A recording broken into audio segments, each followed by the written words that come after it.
And let's bring in George C., the CEO of Annandale Capital. George, good morning. Thank you so much for joining us today. Stocks tumbling this morning on some fresh geopolitical tensions between the president and China, potentially some new tariffs. How worrying is this for investors?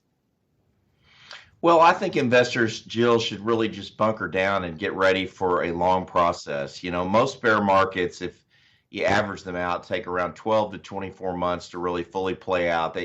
Anyone who thought we were done with this volatility and with these declines after one short month of significant declines, I think they were so optimistic. They're even more optimistic than I am, which is saying something. And I don't think it's just the tariff and the saber rattling this morning that's got the market worried.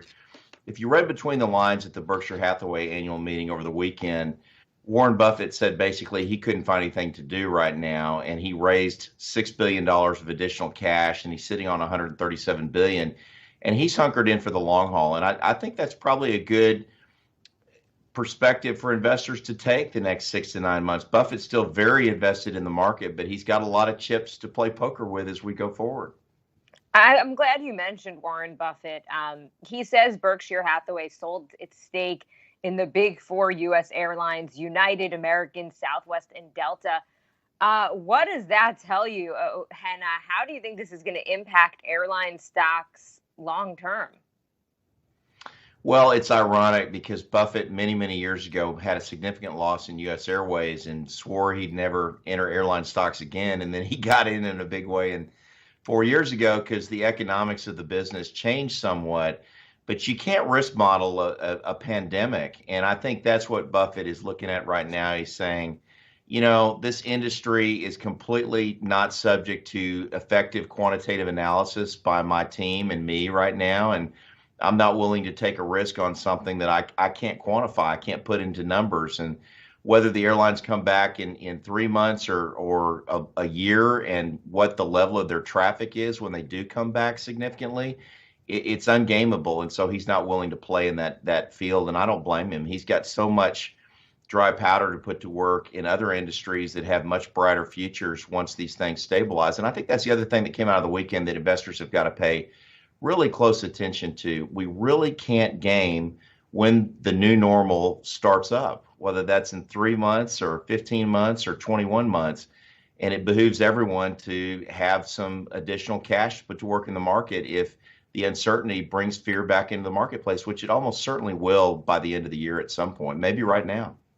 And really quickly, any other takeaways from his virtual shareholder meeting? He's saying he still wouldn't bet against America, and he tends to be America's biggest cheerleader, but he definitely was more cautious than usual.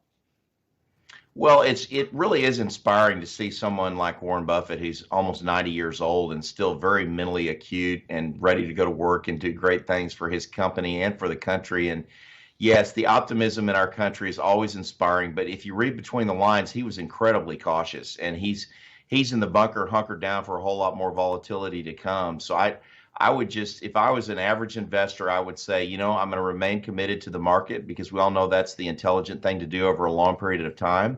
But I'm going to have my allocation set correctly, and it's not going to be too low and it's not going to be too high.